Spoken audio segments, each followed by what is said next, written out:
মিষ্টি রুটি। এইভাবে 1 চামচ চিনি, 1 চামচ গুঁড়ো দুধ দিয়ে মজাদার এই নাস্তাটি বানিয়ে নেওয়া যাবে। আর এই নাস্তাটি বানাতে মাত্র 1 কাপ ময়দা ব্যবহার করেছি। এই নাস্তাটি খেতে এতটা মজার হয় যে একটা খাওয়ার পরে আরো একটা খেতে মন চাইবে। বানানো যেমন সহজ, সেই তুলনায় খেতে হয় ভীষণ মজার। এখানে নিয়েছি 1 কাপ ময়দা, 2 টেবিল চামচ চিনি, 1 চা চামচ ইস্ট, পরিমাণ মতো লবণ। শুকনো উপকরণগুলো একটু মিশিয়ে নিব। এখানে দিয়ে দিলাম 2 টেবিল চামচ সয়াবিন তেল। তেলটা দিয়ে একটু মেখে নিব। এখানে নিয়েছি কুসুম গরম পানি। পানি দিয়ে মেখে নিব আর নরম সফট একটা ডো বানিয়ে নিব।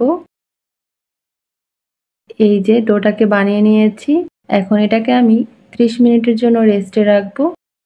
30 মিনিট পরে ফিরে আসছি। ডোয়ের মধ্য থেকে বাতাসটা বের করে নিব। এখানে বোর্ডের উপর কিছুটা ময়দা দিয়ে এখন ডোটাকে আমি কেটে নিচ্ছি ছোট ছোট করে। নাস্তার সাইজ কত বড় বানাবেন সেই অনুযায়ী লেচি কাটবেন। আমি মিডিয়াম করে বানাবো, তাই সেরকম করে কেটে নিয়েছি। এরকমের গোল করে বলের মতো বানিয়ে নিয়েছি। এটাকে এখন আমি রেস্টে রাখবো 10 মিনিটের জন্য। 10 মিনিট পরে ফিরে আসছি। এখন একটা লেচি নিয়ে হাত দিয়ে এরকম বড় রুটির মতো করে নিচ্ছি। এখন এই রুটির উপর দিয়ে দিচ্ছি 1 চামচ গুঁড়া দুধ আর 1 চামচ চিনি। এভাবে হালকা একটু মিশিয়ে দিলে ভালো হয়। তারপরে মুখটাকে আমি আটকে দিব।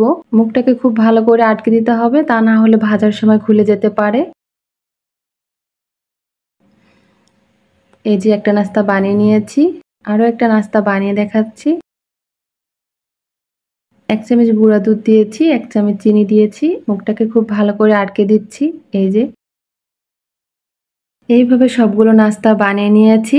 এখন এগুলোকে রেস্টে রাখবো 10 মিনিটের জন্য। 10 মিনিট পরে এই যে নাস্তাগুলো ফুলে ডাবল হয়ে গিয়েছে। এখানে প্যানে কিছুটা তেল হালকা গরম করে নিয়েছি। এখন নাস্তাগুলো দিয়ে দিচ্ছি।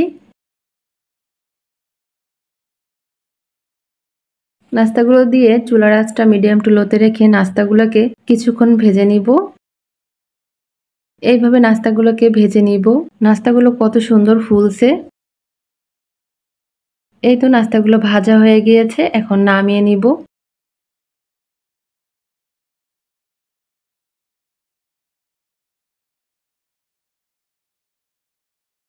বাকি নাস্তাগুলো সেম ভাবে ভেজে নিয়েছি। কতটা লোভনীয় লাগছে নাস্তাগুলো। ভিতরে গুঁড়া দুধ আর চিনি দিয়ে ভরপুর। এটা খেতে এতটা মজার হয় যে একবার না খেলে বুঝতে পারবেন না। হাতের কাছে থাকা উপকরণ দিয়ে বানানো যায় আর খেতেও হয় ভীষণ মজার। অল্প সময় বানানো যায়। নাস্তাগুলো ছিঁড়ে দেখাচ্ছি কতটা লোভনীয় হয়েছে। কেউ চাইলে চিনি, গুঁড়া দুধ আরো বাড়িয়ে কমিয়ে দিতে পারেন। রেসিপি ভালো লাগলে অবশ্যই একবার তৈরি করবেন। আশা করি সবার কাছে খেতে ভালো লাগবে।